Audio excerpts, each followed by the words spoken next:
before Allah gives you peace. He removes what you were emotionally leaning on, and that is why this phase feels confusing. Because nothing is wrong, yet everything feels different. You still have the same life, the same people, the same routines, but your heart no longer reacts the same way. You don't miss the way you used to. You don't crave the way you used to. You don't beg the way you used to. And that scares you. You start asking yourself, why do I feel distant? Why does it feel heavy to hold on? Why does the thing I prayed for now feel quiet inside me? Listen carefully. This is not coldness. This is not loss of love. This is not Allah taking something away. This is Allah loosening attachment before peace enters your chest. Because if Allah gave you peace while you were still clinging, you would lose both. So He allows the silence. He allows the emotional distance. He allows the emptiness you can't explain, not to break you, but to return your heart to where it was always meant to rest. If you are in this phase right now, this message is not random. It is timely. You did not ask for this feeling. It did not come from a mistake you clearly made. It did not arrive after a clear sin or an obvious loss. It appeared quietly inside your chest, like something shifted without asking your permission, and the confusion hurts more than the pain itself. You wake up and realize something feels off. Not broken, not dramatic, just different. The things that once felt warm now feel distant, and you cannot explain why. There is no clear event to blame, no argument to replay, no moment where everything collapsed, which makes the discomfort harder to justify because people expect pain to have a visible reason, and yours does not. You still function. You still smile when needed. You still go through your day. But inside there is a pressure you cannot name, a heaviness that does not scream, yet never fully leaves. You try to talk yourself out of it. You tell yourself to be grateful. You tell yourself others have it worse. But the feeling does not respond to logic, because it is not emotional weakness. It is something deeper. This pain does not feel like sadness. It feels like disconnection, like your heart is no longer synced with something it once depended on, and the loss of familiarity creates fear. Even if that familiarity was unhealthy, you start questioning yourself, am I becoming ungrateful? Am I losing my ability to love? Am I changing in a bad way? These thoughts circle quietly. Because the shift feels internal, nothing external warns you. No one tells you this phase is coming. People only recognize pain when it looks dramatic. But this kind of pain is silent, and silence makes people doubt its legitimacy, including you. You replay memories, searching for clarity, trying to locate the exact moment when the attachment began to weaken, but there is no single scene, just a gradual loss of emotional pull, like gravity slowly releasing. What scares you most is that you did not choose this. You did not decide to feel distant. It happened despite your effort to hold on. And that makes you feel powerless, which is deeply unsettling. You wonder if Allah is displeased, if this is a sign of punishment, if something good is being taken away, because humans associate removal with loss, but Allah associates removal with protection. And that difference is not yet clear to you. Your heart resists the change because it confuses familiarity with safety. Even when that familiarity drained you, even when it kept you anxious, letting go feels like danger. Even when holding on caused pain, this stage creates internal conflict. Part of you wants relief. Another part wants certainty. But certainty no longer exists where you are standing, because Allah is moving you. Before explaining why, you feel tired in a way sleep cannot fix. Not physically, but emotionally, because your heart is adjusting to no longer leaning where it once rested, and adjustment always hurts before it heals. This pain feels personal, like it is targeting you specifically, but it is actually precise. Allah does not remove things randomly. He removes what interferes with your alignment. Even if you are not ready to accept that yet, you begin to notice your reactions changing. Things that once triggered panic now feel muted. Things that once excited you feel neutral. And neutrality scares people more than pain, because pain still feels alive. While neutrality feels unknown, you try to force old feelings back. You replay conversations. You revisit moments. You chase emotions that no longer respond. And that chasing creates more exhaustion, because you are fighting a divine shift. Allah does not announce this transition. There is no warning label, no clear sign that says, prepare yourself. The heart is simply guided away before the mind catches up, and the delay creates confusion. This pain exists because something is ending internally, not externally, and internal endings feel lonely, because no one sees them, but Allah sees them fully, and He never initiates them without purpose. What you are feeling is not abandonment.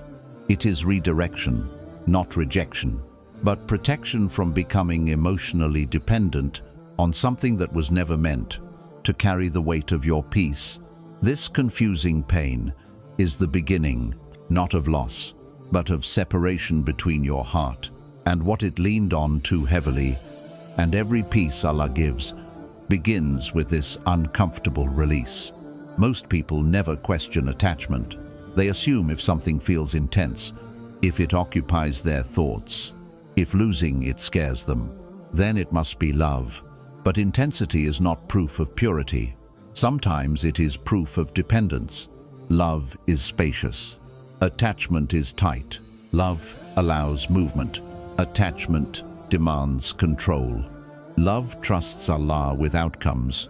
Attachment panics at the thought of change, and the heart feels the difference long before the mind accepts it.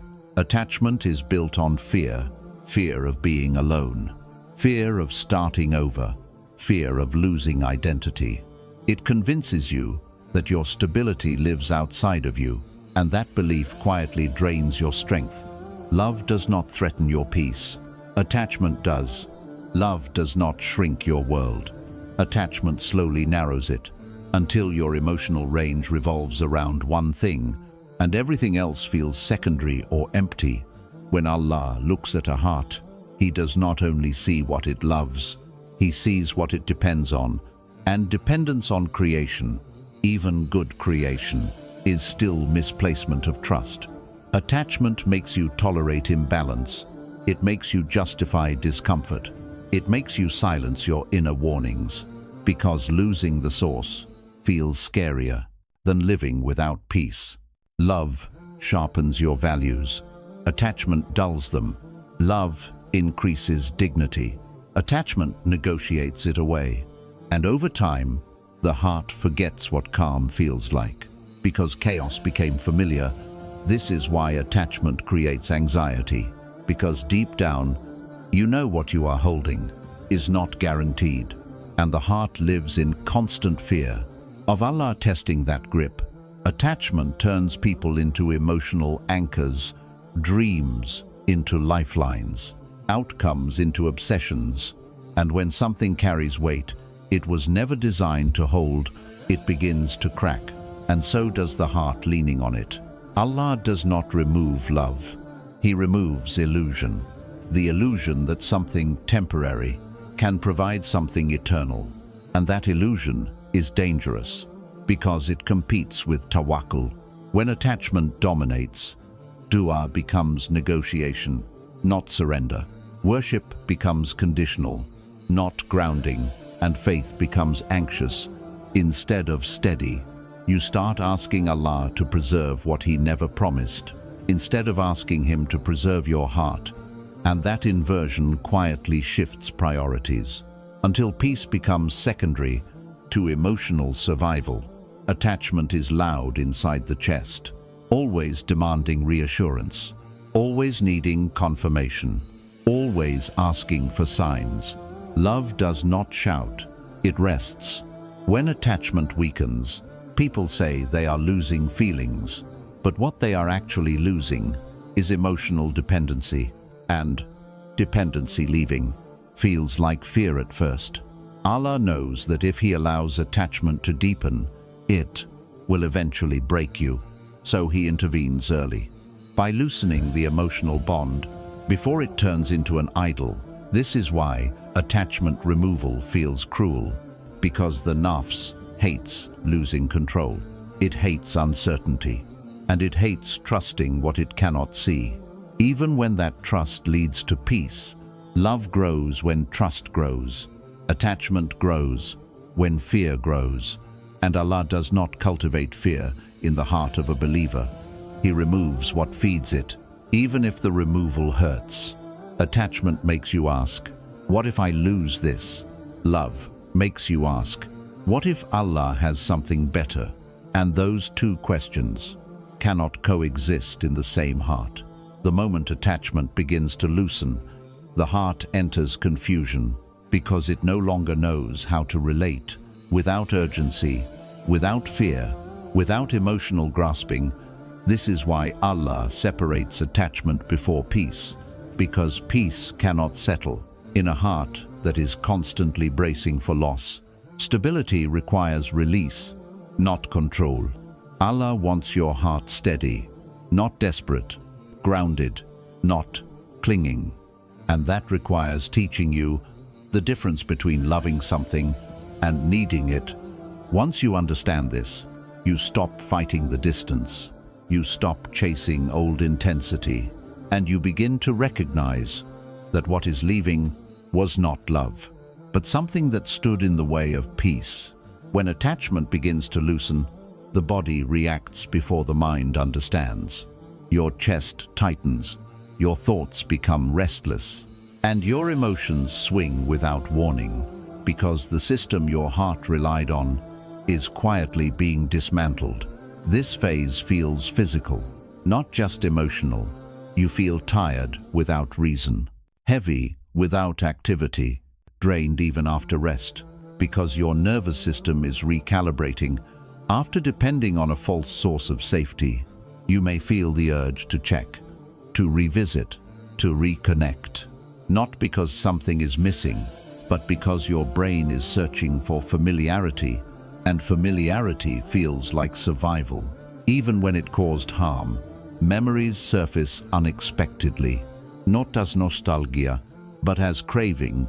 Your mind replays moments, trying to extract comfort from what no longer provides it, and the failure creates discomfort.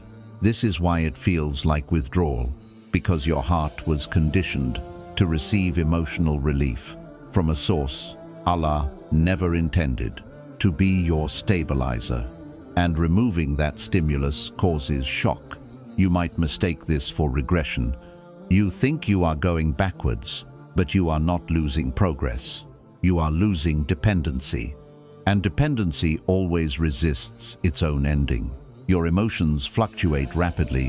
One moment you feel clarity, the next moment doubt, because clarity requires time, and the nafs hates waiting, especially when it cannot control the outcome. Sleep becomes lighter, silence becomes louder. Your mind fills empty space with noise, because it has not yet learned how to rest without distraction. And learning rest takes patience.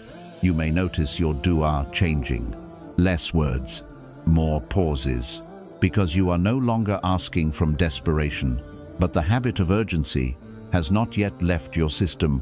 This stage is uncomfortable, because it exposes how deeply attached you were, not in love, but in reliance, and realizing that truth can shake your self-image. If you are not honest with yourself, you may feel emotionally hungry, but nothing satisfies. People feel distant. Activities feel dull, because the heart is detoxing from expecting fulfillment from the wrong source. Allah allows this emptiness, so you do not confuse relief with healing. He wants the craving to fade naturally, so it does not return stronger, disguised as something else. You might attempt to replace the attachment with something new, another person, another goal, another distraction. But replacing dependency only delays freedom. This is where patience matters, not the patience of waiting, but the patience of restraint, of not filling the void immediately, so the heart can reset without interference. Your body may interpret the void as danger, even when nothing is wrong, because it learned to equate stimulation with safety, and Allah is teaching it. That peace does not need constant input. The withdrawal teaches awareness. It shows you where you leaned too hard, where you ignored warnings, where you outsourced stability. Instead of anchoring it in Allah, this phase strips illusions. You see how much energy was spent maintaining emotional bonds that never truly gave rest. And that realization is painful, but necessary. Allah does not rush this stage, because rushed detachment creates unresolved longing, and unresolved longing becomes future attachment in a different form. The discomfort is a sign of correction, not punishment. It is your heart learning a new pattern of safety, one that does not rely on fear or constant reassurance. You may feel alone in this phase, because others cannot see internal withdrawal. They only notice external absence. But Allah sees the full transition, and He stays close during it. As the craving weakens, moments of calm begin to appear, brief at first, then longer, until the heart realizes it can exist without gripping. This is the turning point, where resistance softens and acceptance quietly enters, not because you forced it, but because your system adapted to a healthier alignment. What feels like withdrawal is actually liberation in progress. Your heart is unlearning a pattern that kept it restless, so it can finally receive peace without fear of losing it. Peace is not an emotion Allah places randomly. It is a state that settles only where trust exists, and trust cannot live beside desperation. A heart that is constantly bracing for loss is too tense to hold tranquility, no matter how much it begs for it. Clinging feels like care, but it is actually fear wearing devotion. The tighter you hold, the more anxious you become, because what you grip too hard, you know deep down, you could lose at any moment. A heart that clings is always negotiating, with outcomes, with people, with the future. And negotiation is not surrender. It is resistance disguised as prayer, and resistance blocks peace. Allah gives peace to hearts that release, not because release is easy, but because release is honest.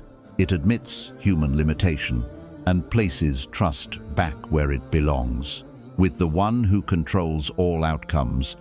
When you cling, your thoughts race, your chest tightens, your sleep fractures, because your nervous system is living in defense mode, and peace cannot coexist with survival mode. Many people ask Allah for calm, while internally gripping what He is asking them to release. They want peace without surrender, stability without trust, relief without change. And that contradiction keeps the heart restless. Clinging creates emotional dependence, and dependence creates fear of loss, which quietly shapes your decisions, your reactions, your tolerance, until you begin shrinking yourself to preserve what already disturbs you. Allah sees this pattern before you do. He sees how peace would be misused as reassurance instead of alignment, so He withholds tranquility until the heart is ready. Tawakkul, correctly. Peace is not meant to numb attachment. It is meant to replace it, and replacement cannot happen. While the old bond still occupies the space, something must leave before something stable can enter. A clinging heart mistakes intensity for meaning.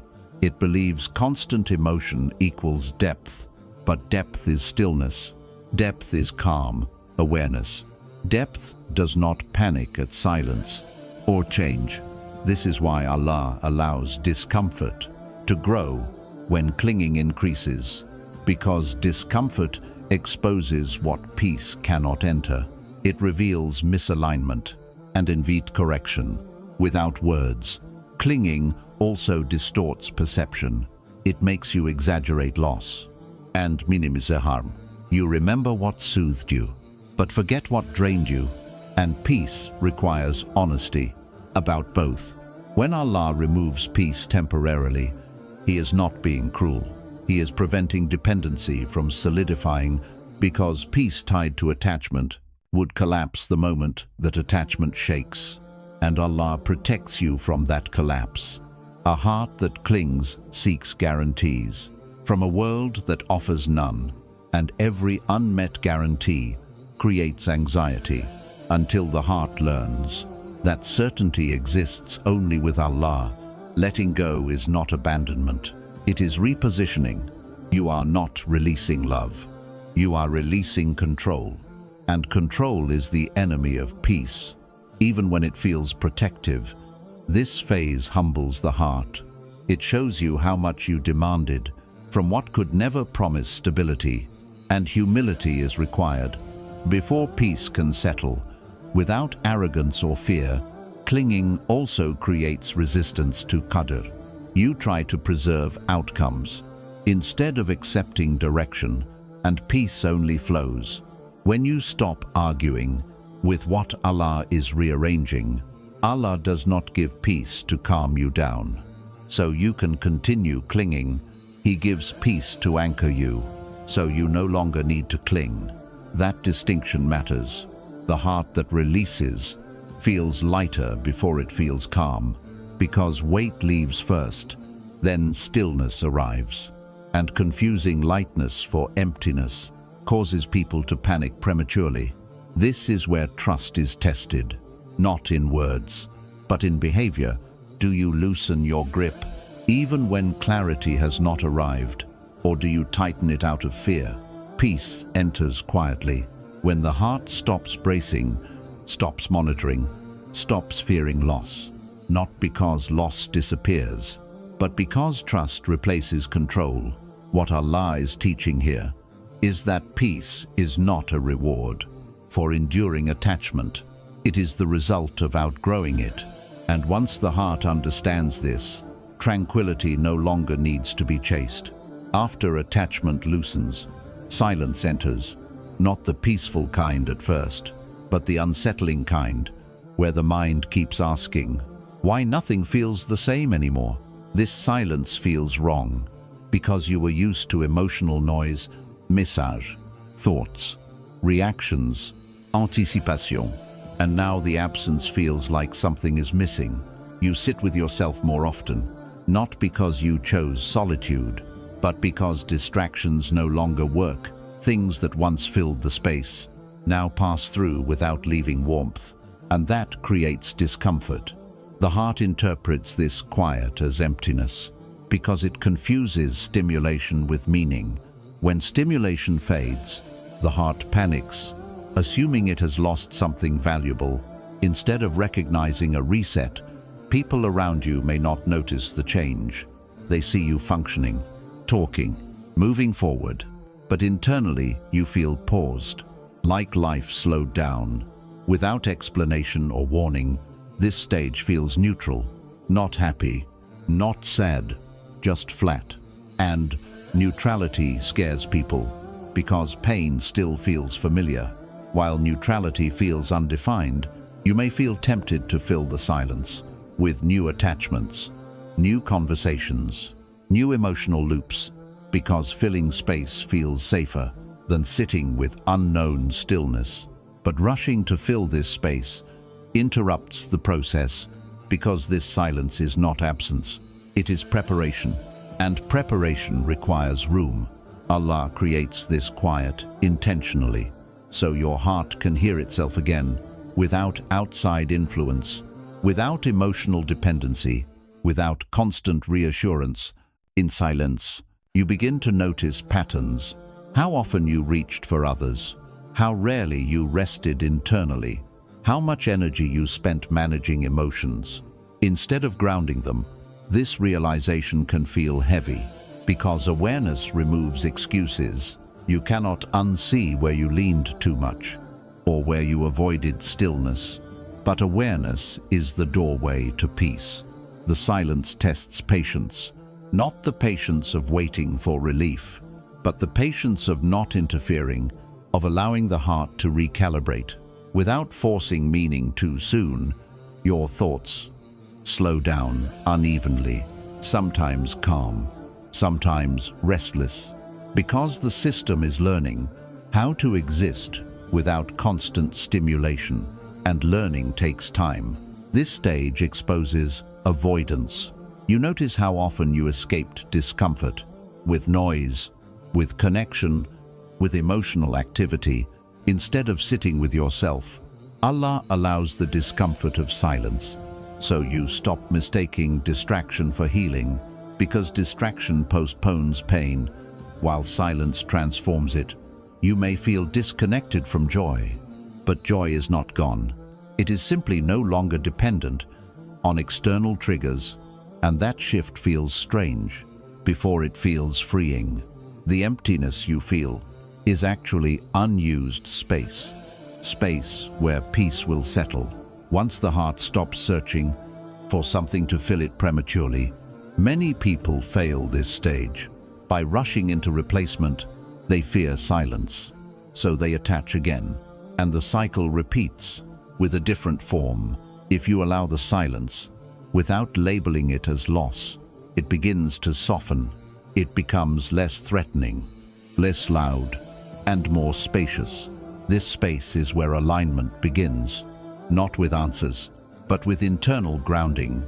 Your identity starts returning to you, untethered from emotional anchors. Silence is where the heart detoxes from expectation, from pressure, from emotional responsibility. It is uncomfortable, but it is honest. As the days pass, the silence changes texture. It no longer feels heavy. It feels open, and openness is the first sign that peace is approaching. What feels empty right now is actually uncluttered. Allah is clearing emotional residue, so peace does not have to compete with leftover attachment. If you do not run from this silence, it becomes a place of rest, not because life is perfect, but because your heart is no longer noisy, and in that quiet, peace finally finds room to stay.